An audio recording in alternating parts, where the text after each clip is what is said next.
আজকে বিজয় টিভির ইন্টারভিউতে ডিরেক্টর হিমেল আশরাফ একটা কথা বলেছেন, যে কথাটা নিয়ে আমাদের অবশ্যই আলোচনা করা উচিত। তিনি বলছেন যে শাকিব ভাইয়া যেভাবে অ্যাকশন সিকোয়েন্স শ্যুট করেছেন, মানে স্টান্টগুলো উনি নিজে করেছেন, যেরকম রিস্কটা নিয়ে উনি করেছেন, ন্যাচারালি কোনো সুপারস্টার এতটা রিস্ক নিয়ে নিজেরা সশরীরে এইভাবে অ্যাকশন করেন না। নমস্কার বন্ধুরা, আমি পৌশালী, চলে এলাম আরও একটা নতুন ভিডিও নিয়ে। আশা করছি তোমরা সবাই খুব ভালো আছো। আমি কিছুক্ষণ আগে আমার ইউটিউব চ্যানেলে, যখন আমি কিছুক্ষণ আগে এই রাজকুমারের প্রমোশনটা নিয়ে আলোচনা করলাম, আমি দেখলাম আমার কমেন্ট বক্সে একটি কমেন্ট এসেছে। সেই কমেন্টটার প্রথম লাইনটা দেখে আমি না একদম হতভম্ব। কমেন্টের প্রথম লাইনটিতে লেখা ছিল, তোমরা গিয়ে দেখতে পারো, আমি কমেন্টটি ডিলিট করিনি। লিখছে যে, দিদি আমার মনে হয় আপনি শাকিব খানকে হিংসে করেন। তারপরেই এই লাইনটি সেই ভাই বা বোনটি লিখেছে যে হিমেল আশরাফ এটা বলেছেন যে শাকিব খান যেভাবে অ্যাকশন করেছেন, কোনো সুপারস্টার এইভাবে অ্যাকশন করার রিস্ক নেন না, যেভাবে উনি নিজে সশরীরে অ্যাকশনগুলো করেছেন এবং যতটা রিস্ক নিয়ে উনি করেছেন। তো আমার প্রথম লাইনটা দেখে আমি কেন হতভম্ব আমি বলি, আমি শাকিব ভাইয়াকে হিংসে করব?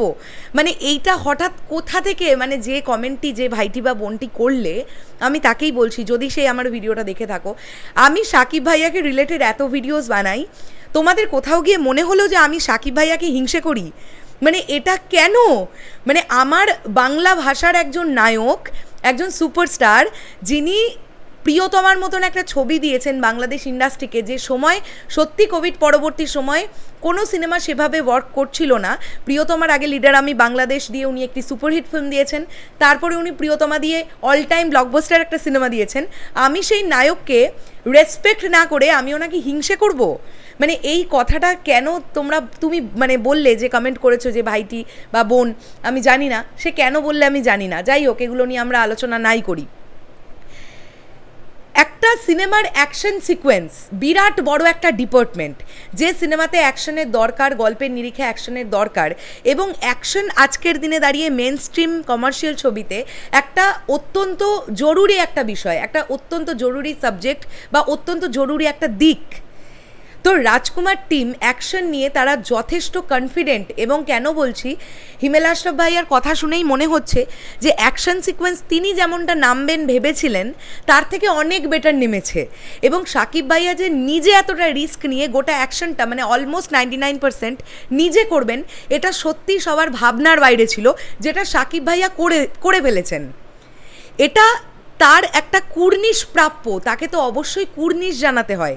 একজন বডি ডামিকে বা বডি ডাবলকে আমরা অনস্ক্রিন দেখব, আর রিয়েল সুপারস্টারকে আমরা অনস্ক্রিন অ্যাকশন করতে দেখব।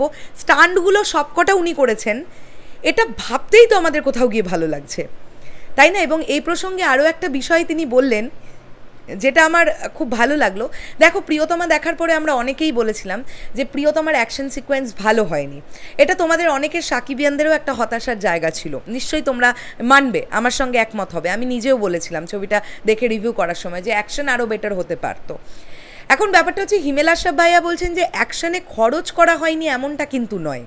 কিন্তু একটা অ্যাকশন সিকোয়েন্স শ্যুট করতে গেলে যা যা টেকনিক্যাল জিনিসপত্রগুলো লাগে, যা যা ইকুইপমেন্টস লাগে, যেরকম টেকনিশিয়ান দরকার, সেই টেকনিশিয়ান বা সেই রকম ইকুইপমেন্টস বাংলাদেশে ছিল না। তাই বাজেট লাগানোর পরেও আউটপুট সেটা আমরা পাইনি যতটা আমরা পাওয়ার কথা ছিল।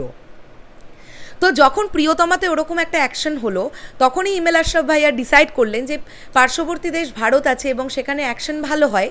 তাই কিন্তু গোটা রাজকুমার টিম অলরেডি কিন্তু তারা অ্যাকশন সিকোয়েন্স শ্যুট করেছে ভারতে, এটা আমরা সবাই জানি।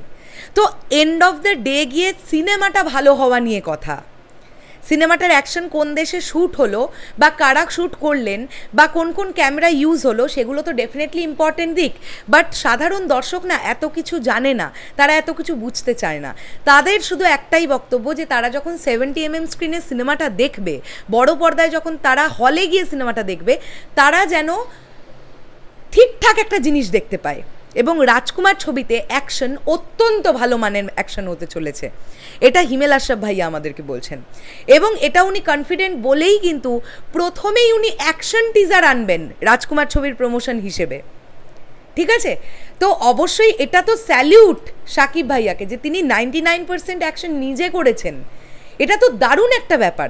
সত্যি তো তোমরা ভেবে দেখো, সুপারস্টারেরা অনেক সময় কেন ম্যাক্সিমাম সময় আমরা দেখি বডি ডামি বা বডি ডাবল ইউজ করা হয়, কেননা এমন কিছু কিছু স্টান্ট থাকে যেগুলো সুপারস্টারেরা করতে চান না, রিস্ক থেকে যায় অনেক কিছু। তো সেই সকল প্রকার রিস্ককে অতিক্রম করে এবং সেই রিস্কটা নিয়ে সাকিব ভাইয়া নিজে অ্যাকশন করেছেন। তো এটা তো আমাদের সকলের কাছে, মানে সিনেপ্রেমী মানুষদের কাছে আমাদের একটা অত্যন্ত আনন্দ এবং ভালো লাগার জায়গা, এবং ওনার প্রতি একটা রেসপেক্ট তৈরি হওয়ার জায়গা, তাই না? তো আমার খুব ভালো লাগলো এই বিষয়টা জানতে পেরে। এবং তোমরা জাস্ট আমার এই কথাটা মিলিয়ে নিও। আমি জানি না ভবিষ্যতে কখনো এটা আমাদের সামনে আসবে কি না। আমার এটা ধারণা কেবলমাত্র অ্যাকশন সিকোয়েন্স শ্যুট করার জন্য, কেবলমাত্র অ্যাকশনের জন্য এই ছবিটার মোটামুটি প্রায় 1,25,00,000 থেকে 1.5 কোটি টাকা অ্যাকশনেই এই ছবিটার লেগেছে। এটা আমার ধারণা, আমি আবারও বলছি এটা আমার ধারণা। কেননা টুকটুক করে একটা মিনিমাম আইডিয়া তো তৈরি হয়ে গেছে একটা অ্যাকশন সিকোয়েন্স শ্যুট করতে, এবং একটা ভালো মানের অ্যাকশন শ্যুট করতে কীরকম কী খরচা হয়। কাজেই প্রায় 1.5 কোটি টাকা খরচা তো অ্যাকশনের ক্ষেত্রে হয়েছে, এটা আমার ধারণা। ভবিষ্যতে আমরা জানতে পারবো যে কখনো এই কথাটা আমাদের কাছে উঠে আসে কি না কোনো ইন্টারভিউর মাধ্যমে, যে আলটিমেটলি অ্যাকশন মারফত কত টাকা খরচা হয়েছিল রাজকুমার ছবিটা বানানোর জন্য। কিন্তু তার আগে আমরা অ্যাকশনটা আগে দেখে নিই। প্রথমে আমরা টিজারটা দেখবো, তারপরে ছবির মধ্যে দেখবো অ্যাকশন কীরকম হয়েছে। আমার মনে হচ্ছে অ্যাকশন সিকোয়েন্স অত্যন্ত ভালো হবে। তোমাদের কি বক্তব্য পুরো বিষয়টাকে নিয়ে অবশ্যই কমেন্ট করে জানাও। আসছি আবার খুব শিগগিরই নতুন কোনো ভিডিও নিয়ে। তাহলে এখনের জন্য সকলকে বললাম টাটা।